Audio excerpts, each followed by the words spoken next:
Well, with us now is the Fox News senior judicial analyst, Judge Andrew Napolitano, who is now also the author of a new book called Theodore and Woodrow: How Two American Presidents Destroyed Constitutional Freedom.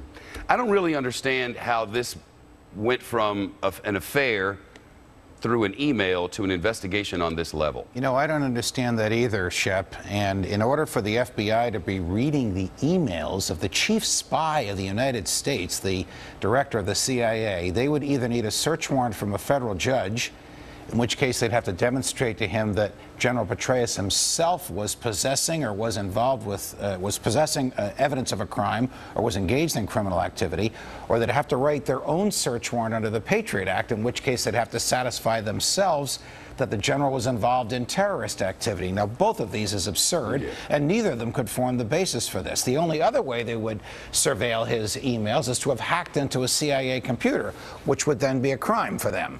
So in any one of those three situations, the FBI has a lot of explaining to do. What were FBI agents doing monitoring the secret emails of the director of the CIA, and how is it the CIA didn't know about it? Because the FBI surely knew about General Petraeus's personal behavior long before this. They knew about it when they investigated him, when they did a background search of him prior to his confirmation as the head of the FBI. They knew about the relationship with Mrs. Broadwell then. So why did they need to corroborate this relationship by viewing his secret emails, which are against the law to view unless you have a search warrant? None of this is being answered. This, in my view, is just as troubling as Senator Feinstein's concern that the Congress wasn't notified. It's troubling because there are laws that the FBI has to follow, and General Petraeus, just because he's an adulterer, doesn't lose his constitutional rights. And he has the right to be protected from an unwarranted, unjustified investigation by the FBI or anyone. A lot of elephants in this room. One of them is that the FBI and the CIA don't exactly work and play well together. They hate each other. No, they have been bitter rivals since the CIA was first created in 1947. Think about it. They are the two most potent forces in the government outside of the military. They both possess lethal weaponry. They both frequently operate outside the law. Until 2001, the FBI was kept out of foreign issues and the CIA was kept out of domestic issues. President George W. Bush changed that when he compelled them, didn't authorize them, but compelled them to operate in each other's turf. We do not know if this is anything more than the FBI poking its elbow into the ribs of its longtime rival, the CIA. I suppose that's one of the many possibilities. And the other thing that, as part of the broader issue here, General Petraeus had gone over and conducted his own investigation on Benghazi.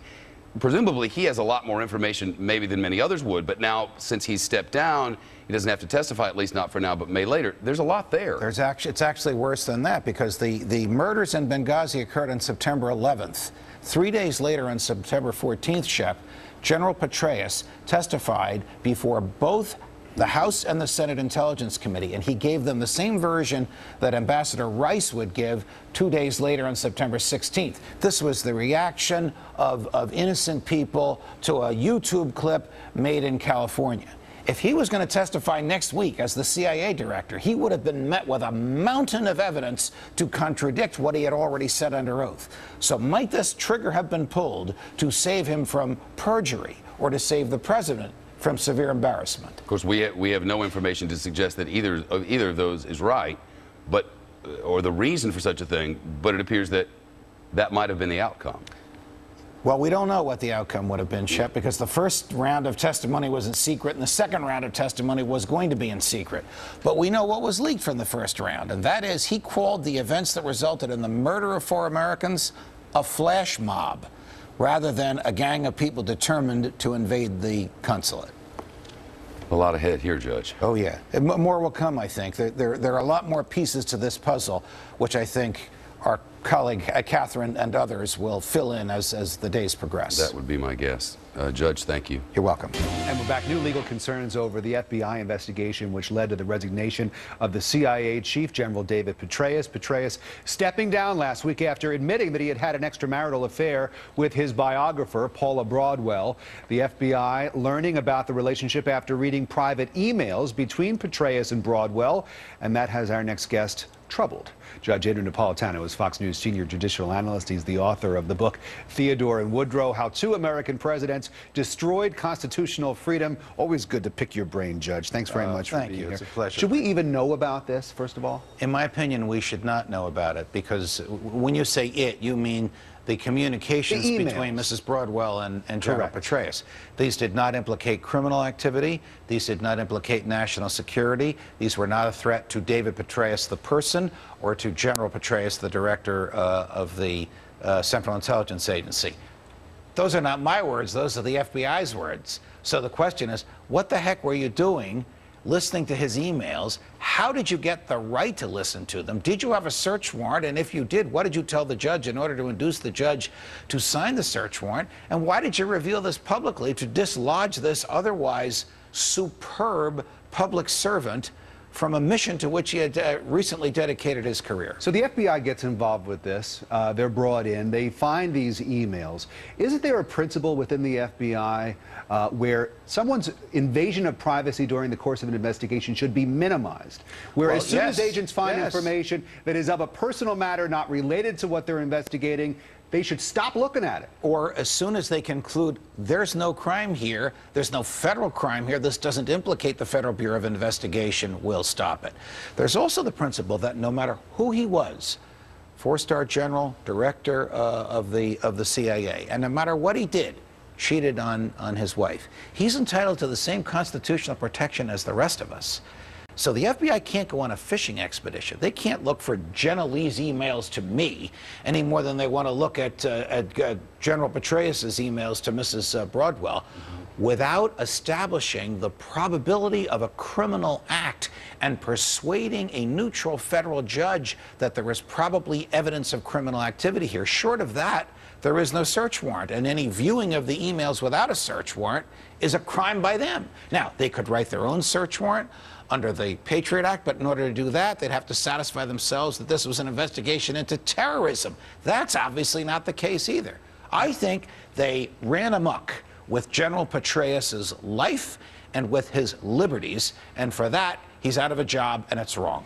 I've been following your career for many years, and I know that you are a champion of individual liberties, individual rights. But when someone signs up for the job of CIA director, and that person is entrusted with the most sensitive secrets that we have in our country pertaining to national security, does that person not willingly sort of say, okay, I understand, and do away with some of those personal liberties? Great argument, Rick. In other words, as Shakespeare would have said, purer than Caesar's wife, meaning so pure that no one could even make an allegation against you. Look, the director of the CIA can't run for office, he can't support political candidates, he can't even appear in public and make political statements, so he does give up certain things. In his case, he's the country's chief spy. He ought to have comported his behavior so that if someone was spying on him, he'd be as pure as Caesar's wife. Does he have any recourse here if we learn in the course of this investigation that the FBI did something wrong? Yes. Does General Petraeus have any kind of legal recourse? Yes. There are numerous federal statutes that protect people from overreaching by the government. Look, if this whole thing was started because some FBI agent who took his shirt off and emailed a picture of himself to Mrs. Kelly, I think her name is, because he was her friend and wanted to do her a favor, rather than because the Federal Bureau of Investigation really thought there was a crime or a national security implication here. If this was done started as a vendetta and got out of control, the general has a serious civil rights case against the FBI. No shortage of crazy behavior in this case. All around. Absolutely. All around. Absolutely. And no shortage of interesting things for us to talk about. Judge Napolitano, good to see you as always. Pleasure, Thanks so Rick. much. Thank you. Jenna, I was just using you and me as a hypothetical, as a wild, crazy, nonsensical, non-grounded in fact hypothetical. I'll just state for the viewers, the only thing that the judge sends me is quotes of Shakespeare. Right, that's what you go back to. That's all. And I'll just leave it there, people, the classics only. All right, Judge, thank you very much for that confession. The FBI reports General David Petraeus' biographer and alleged mistress Paula Broadwell is cooperating in the case. As we reported here earlier, the feds are investigating materials they seized from Broadwell's home, they tell us, to try and figure out whether she committed any crimes. Judge Andrew Napolitano was with us, our senior judicial analyst. There's a lot to mull over here. He's the author of this new book, Theodore and Woodrow, How Two American Presidents Destroyed Constitutional Freedom. Speaking of constitutional freedom. Well, you know, I've been defending General Petraeus' constitutional freedom. He didn't betray the country. He may have betrayed his wife, and he's still entitled to the protection of the law, as is Mrs. Broadwell. We don't know what level of security clearance she has. There are 3 levels. The president and General Petraeus and folks like that have the highest level. Bradley Manning of WikiLeaks fame had the lowest level. Mrs. Broadwell probably had a level somewhere in between. So the question is not, did she have any classified materials? The question is, did she have classified materials to which she was not entitled?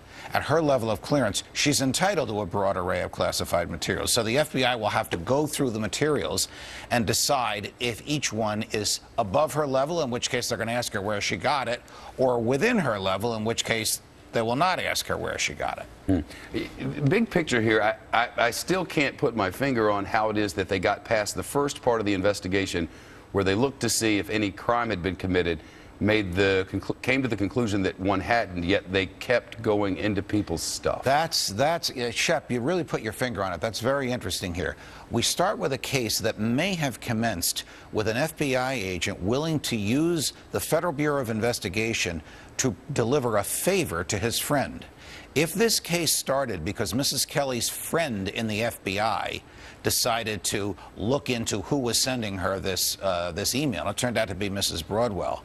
If it started out for an improper reason, it didn't start out because the FBI had evidence of criminal activity, which is what they're supposed to have when they start an investigation, then everything that they found as a result of that investigation is questionable as to whether it could be used in any prosecution. The FBI itself said, whoever leaked this stuff, there's no criminal or national security implication. So hence the Shepard-Smith question. Then why did you keep investigating? Just because the guy's name was Petraeus? You should have stopped as soon as you found out, as soon as you concluded there's no criminal activity and there's no national security implication. But they didn't stop. They kept digging and then decided to leak it. The president must have known about this before Election Day. I fully agree with Ron Kessler. He knows more about the FBI than any non-FBI person of whom I'm aware. And there's a lot more pieces of the puzzle that need to come out. Well, that's the thing. For the record, the president says he did not know. There was time for reporting on this in the future. But you mentioned this matter of no criminal activity. There are rules that protect Americans, no matter who they are. Right. And if the initial claim from me or you is, I'm getting harassing emails, well, you know, that barely passes muster with your employee, much less with the Federal Bureau of Investigation. Right. Unless you are somebody. And we're not sure who all the somebodies are. Look, this somebody, David Petraeus, was a big target No, for I meant, whoever brought him down. I was talking about Jill Kelly. Oh, okay, right, unless she has a friend in the FBI. You know, the FBI has not admitted that this is the way the case started. But if it did start with a personal friend, a federal agent, using the FBI to deliver a favor to his friend, he has serious problems, and the investigation has serious problems because it started with an improper purpose, and therefore what is learned in this investigation that was started with an improper purpose is of doubtful validity as evidence to prosecute anybody who may have committed a crime. Yeah. Shirtless photo sender befriends. Jill Kelly says, I'm getting harassing emails. Shirtless FBI, this is the story we've been given. Shirtless FBI guy takes it to the FBI opens an investigation, and then just walls started falling all over the place in the middle of what's supposed to be privacy laws for Americans. We'll see where this goes. It may be that there's something bad happening here, this needed to happen. And it may be they were overstepping. We'll find out, right? Yes, we will, Shep. We'll be talking about it for a while. There's a lot of missing pieces to the puzzle. We keep getting more each day. Yep. Judge, thank you. You're welcome. Did the news of David Petraeus' affair really shock the White House, or did they know it was coming? Many on Capitol Hill find the timing of his resignation too hard to believe. Joining us now is Fox News Channel's senior judicial analyst, Judge Andrew Napolitano. He's also the author of a new book, Theodore and Woodrow, we talked about the other day. But you've also written now on FoxNews.com your analysis of what you entitle silencing General Petraeus. Somebody obviously wanted to silence General Petraeus. Somebody wanted to get him out of the job for a private personal behavior that has never dislodged high-ranking governmental officials in the past. I mean, we've had a slew of presidents from FDR to Clinton, not all of them, but many of them, who had dalliances with women to whom they weren't married, and they had forgiving spouses like General Petraeus does, and they survived. Look, it was known and whispered about when he was the commander of troops in Afghanistan, that he was spending too much time with this woman. She was getting too much preferential treatment, and there might have been something going on with them. Then he was nominated, then he left the military, then he was nominated to run the CIA. Prior to that nomination, he underwent a 2-month FBI background check. I have undergone the same background check, so I know how thorough it is. One of the things they would have done was, let's see your visitor logs, General. Let's see everybody that visited you in the time that you were commander in Afghanistan. Let's interview all of those people. Let's talk to everybody around you. Let's find out what they're whispering about you. Then they would have reported this to the president. Then it would have been reported to the Senate Intelligence Committee before he was nominated and before he was confirmed. It is utter nonsense that the president didn't know about this until 5 p.m. on election day. So, Judge, who was out to silence David Petraeus? Well, either it was the White House itself, because it didn't want him to say what he knows, because it would contradict what he told the Senate and House Intelligence Committees on September 14th, or it was members of the intelligence community itself who have not been unknown to do things like this when they believe that their leader is not fulfilling the mission as they think it should be. So you would have to make the leap of faith that they were investigating Petraeus for the last 6 months. Then they had him testify that it was the videotape on September 13th, and then that they on purpose had him resign before, when they found out that other people were going to be called to testify, so that he couldn't come on November 15th. You would have to make the leap of faith that the FBI innocently and accidentally discovered this. Look, if the FBI started this investigation of a great leader, really, a person who brought the American military through very, very difficult times, that did so with triumph. If you were going to start an investigation of him because one FBI agent wants to vindicate an objection that his female friend has, no evidence of crime, no evidence of the national security. You got an email from somebody that's vying with the general for your affection, so I'll start an FBI investigation of it. That's an improper basis to start this investigation, and so everything the investigation uncovered is inappropriately done. And you know, in your piece you talk about how the FBI and the CIA are bitter rivals, and it's so weird that some guy from the FBI is reading the CIA chief. And the president doesn't know about this. He gets briefed by the head of the FBI every week. Read all about it. More unanswered questions. All right, Judge Napolitano, we can read about it at foxnews.com. Thanks so much. Thank you, guys. Judge Napolitano's here. They lied. We knew it. The oil was coming up. They knew it was more than that. We knew it, but they lied to our faces. It slowed down the relief efforts. It slowed down the response. It led to the temporary, at least, death of the tourism industry down there.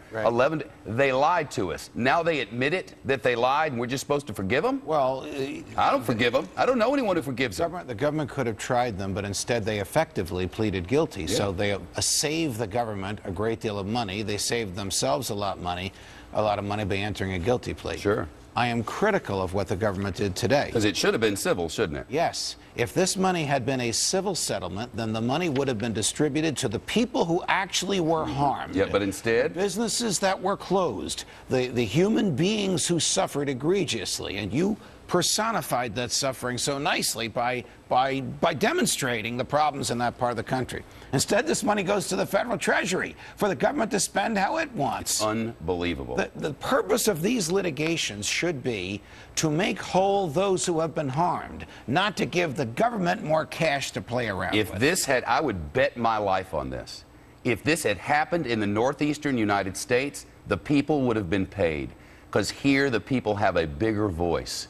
And down there, the people aren't getting paid. And BP just saved billions of dollars by admitting that it screwed them at every single turn. And we just keep giving them more licenses and more leases. Go, BP, go. I don't understand it. The rules should be the same everywhere. The people of Louisiana should not be, and Mississippi, and Alabama and Florida should not be paying for this on their own because their leaders don't have the political fortitude to bring about a just result. And they don't have the media either. They don't have the media to jump up and down. They don't have it. They do a great job in Biloxi, Gulfport, and in New Orleans, but they They don't have Philadelphia and New York. They don't have big mouths. Look, the BP's paid a lot of money already. Yeah, I well, mean, BP is making billions and billions in profit after lying to us and Correct. screwing an entire region. But under the system, they shouldn't have to pay more than the damage they caused, nor should the government be getting this cash. Now, the harm that these people suffered is egregious, and in some cases it's permanent. No amount of money can eradicate it. They should get the cash, not the federal government. But they don't. Thank you, government. Thank Welcome. you, BP. Welcome. Judge, and thank you. Sure. Some libertarians said, Romney, Obama, who cares? They're both big government bureaucrats. Not much difference in what they'll do. But one big, lasting difference will come from Obama's appointments to the Supreme Court. That could affect whether you get hired, where your kid attends school, whether you could protect yourself with a gun. So which should we worry about or be glad about? Let's ask Fox's freedom-loving judge, Andrew Napolitano. So, good to be with you. should I worry? Well, of course you should worry. I mean, actually, I would have worried at either of them appointing a justice to the Supreme Court, but I would worry far more with President Obama replacing retiring justices. Let's say that Justice Ginsburg, who is not well, who's a serious liberal, and who's up there in years. Let's just go over that. We have 4 justices in their 70s. Ginsburg and Breyer, 79 and 74, both liberal justices. Well, Justice Ginsburg, as I said, is not well. Justice Breyer is probably going to sit there for another 10 years if nature permits it. Maybe. Okay. So if President Obama replaces Justice Ginsburg, it will be with a person of like mind, but perhaps 30 or 40 years her junior. So though the voting would be the same, you are removing a rather shy, reticent, unwell senior citizen for a young, aggressive, coalition-building youngster. And that's probably what you're going to get. You'll probably get someone like Justice Sotomayor or Justice Kagan, who plans to sit there for another 30 or 40 years.